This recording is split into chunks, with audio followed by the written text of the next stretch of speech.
अस्सलाम वालेकुम दोस्तों, मेरा नाम है वहाज हनीफ मोहम्मद। स्वागत है आपका हमारे YouTube channel WHM knowledge and facts में। तो दोस्तों, कैसे हैं आप लोग? Hope you all fine. अल्हम्दुलिल्लाह, मैं भी आप लोगों की दुआओं और सपोर्ट से ठीक हूं। तो दोस्तों, टाइटल और थंबनेल देखकर आप लोगों को पता चल ही गया होगा कि आज की ये वीडियो किस टॉपिक पे होने वाली है।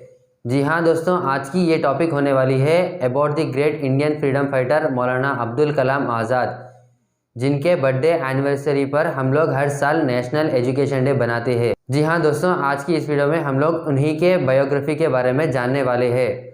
तो दोस्तों, चलिए फिर शुरू करते हैं आज की ये वीडियो। ओके दोस्तों, वीडियो शुरू करने से पहले एक 5 सेकंड, अगर आप पहली बार हमारे चैनल पे आए हो, पहली बार हमारी वीडियो देख रहे हो, तो प्लीज़ हमारे चैनल को सब्सक्राइब करिएगा और हाँ, बाजू में दिखने वाले बेल आइकन को दबाना ना भूलिएगा।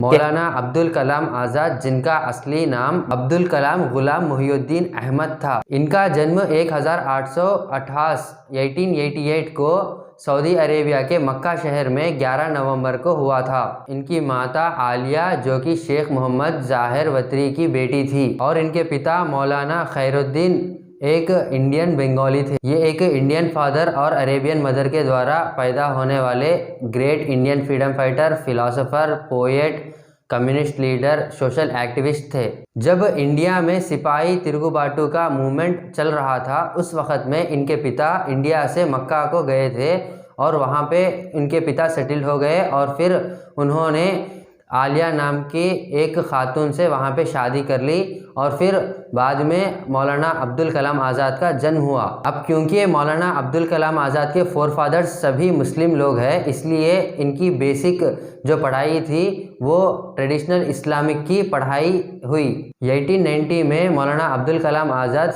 अपने परिवार के साथ फिर अपने वतन, अपने देश को वापस हो गए। जब तक इंडिया में आज़ादी की लड़ाई शुरू हो चुकी थी, आज़ादी की लड़ाई स्टार्टिंग में थी, और ये जाकर मिलते हैं उस वक़्त के 2 रेवोल्यूशनरी लीडर्स से, और फिर उन दोनों के साथ मिलकर रेवोल्यूशनरी मूवमेंट को ज्वाइन कर लिया ब्रिटिश के खिलाफ। क्योंकि उस वक़्त में बंगाल और बिहार में रेवोल्यूशनरी एक्टिविटीज़ करना मना था, तो इन्होंने 2 ही साल के अंदर सीक्रेट रेवोल्यूशनरी सेंटर्स का सेटअप किया और सीक्रेट रेवोल्यूशनरी एक्टिविस्ट को पूरे नॉर्थ इंडिया में और बंगाल में फैला दिया। और फिर 1912 में 1912 में इन्होंने वीकली न्यूज़पेपर का आगाज़ किया, जिसका नाम था अल हिलाल। क्योंकि वो ये जानते थे कि अंग्रेज हिंदू और मुसलमानों के बीच लड़ाई लगा रहे हैं, तो वो मुसलमानों के बीच क्रांतिकारी रंगरूटों को बढ़ाना चाहते थे, इसीलिए उन्होंने वो उर्दू पेपर का आगाज़ किया था और अल हिलाल उसमें कामयाब भी हुआ था। अल हिलाल आज़ादी की लड़ाई के दौर में एक महत्वपूर्ण किरदार निभाया है हिंदू और मुस्लिम के एकता में। 2 साल के बाद 1914 में गवर्नमेंट ने इस पेपर को बैन कर दिया, लेकिन मौलाना अब्दुल कलाम आज़ाद ने अपनी हिम्मत ना हारते हुए फिर से एक नई उर्दू पेपर का आगाज़ किया, उसी कॉन्सेप्ट के साथ हिंदू और मुस्लिम के एकता का, और उस पेपर का नाम उन्होंने दिया अल बलाग, जिसका मीनिंग है डिलीवरी ऑफ मैसेज का पहुंचाना। लेकिन 2 ही साल के बाद 1916 में गवर्नमेंट ने फिर उस न्यूज़पेपर को भी बैन कर दिया और मौलाना अब्दुल कलाम आज़ाद को वहां से एक्सपेल्ड करके बिहार के रांची जेल में इनप्रिजन्ड कर दिया गया 4 साल से भी ज़्यादा। और इधर गांधी जी ने भी मौलाना अब्दुल कलाम आज़ाद के बारे में सुना था और उनके बहादुरी के बारे में सुना था, और वो मौलाना अब्दुल कलाम आज़ाद से मिलना चाहते थे बिहार में, लेकिन ब्रिटिश गवर्नमेंट ने गांधी जी को मौलाना अब्दुल कलाम आज़ाद से मिलने की परमिशन नहीं दी। लेकिन फिर बाद में 1920 में मौलाना अब्दुल कलाम आज़ाद की रिहाई के बाद गांधी जी ने मौलाना अब्दुल कलाम आज़ाद को एक दूसरे ग्रेट इंडियन फ्रीडम फाइटर के घर में मिला, जिनका नाम था हाकिम अजमल खान।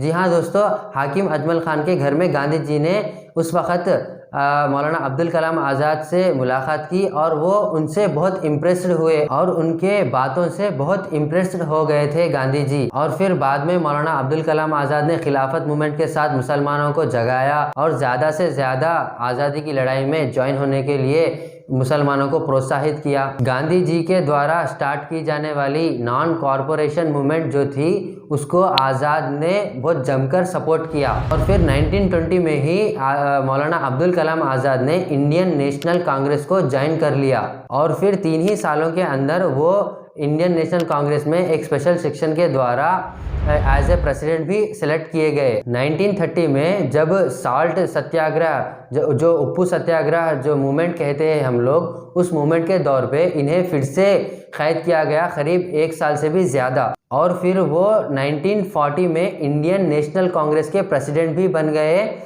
और उन्होंने उस पद को 1946 तक बहुत ईमानदारी से संभाला। और फिर उसके बाद हुआ ये था कि 8 अगस्त 1942 को क्विट इंडिया मूवमेंट का आगाज़ हुआ था और उसके बिल्कुल दूसरे ही दिन ब्रिटिश गवर्नमेंट ने जो भी ग्रेट इंडियन फ्रीडम फाइटर्स थे उन सभी को इकट्ठा कर ट्रेन के द्वारा दूसरे जेल्स को ट्रांसफ़र किया गया। गांधी जी और सरोजिनी नायडू को पूना के जेल में और वही दूसरी जगह मौलाना अब्दुल कलाम आज़ाद को हिस्टोरिकल फोर्ट अहमदनगर के जेल में डाल दिया गया। वहां पे इनको 10 साल से भी ज़्यादा रखा गया, करीब 1945 तक। जैसे ही 10 साल 5 महीने की जेल के बाद 1945 में वो रिहा हुए जेल से, तब बहुत से लीडरों ने इनको इंडियन नेशनल कांग्रेस का प्रेसिडेंट का पद को कंटिन्यू करने के लिए कहा, लेकिन उन्होंने उसकी जिम्मेदारी पंडित जी के कंधों पर डाल दी। और उस वक़्त में एक इंटर्म गवर्नमेंट को फॉर्म किया गया और फिर मौलाना अब्दुल कलाम आज़ाद को और पंडित जी को शिमला को एक कॉन्फ्रेंस में जाने का था।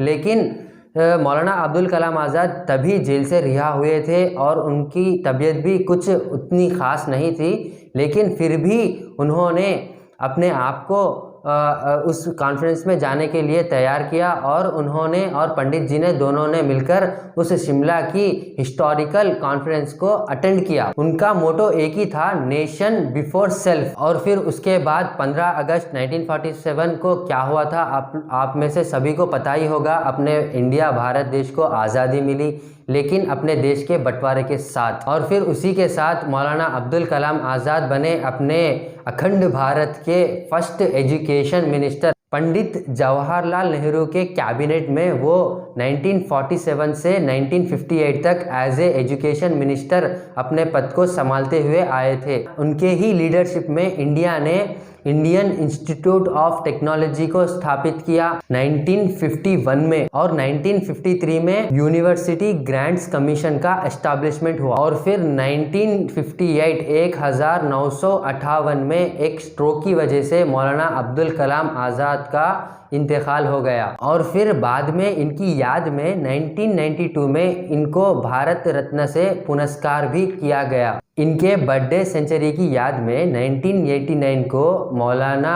आज़ाद एजुकेशन फाउंडेशन को भी स्थापित किया गया।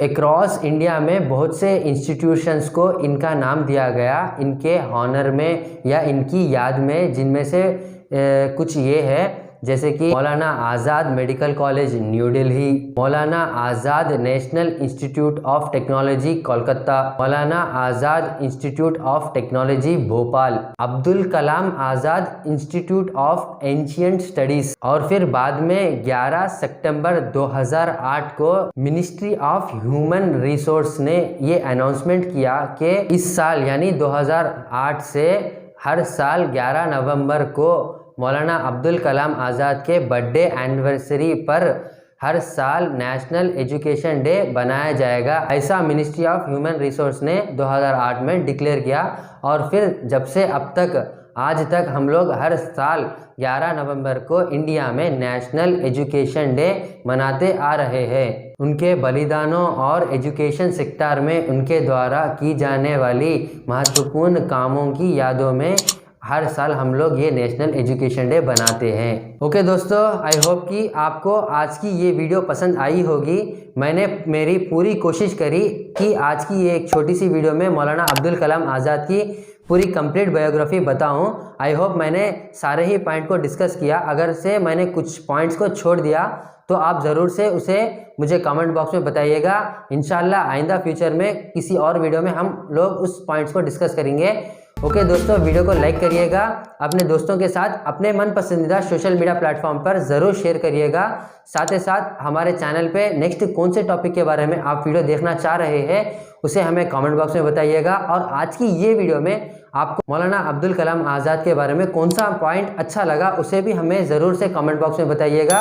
ओके दोस्तों, हम मिलेंगे फिर किसी और नई वीडियो में, फिर किसी और नई टॉपिक के साथ। जब तक के लिए अस्सलाम वालेकुम, अल्लाह हाफिज़, जय हिंद।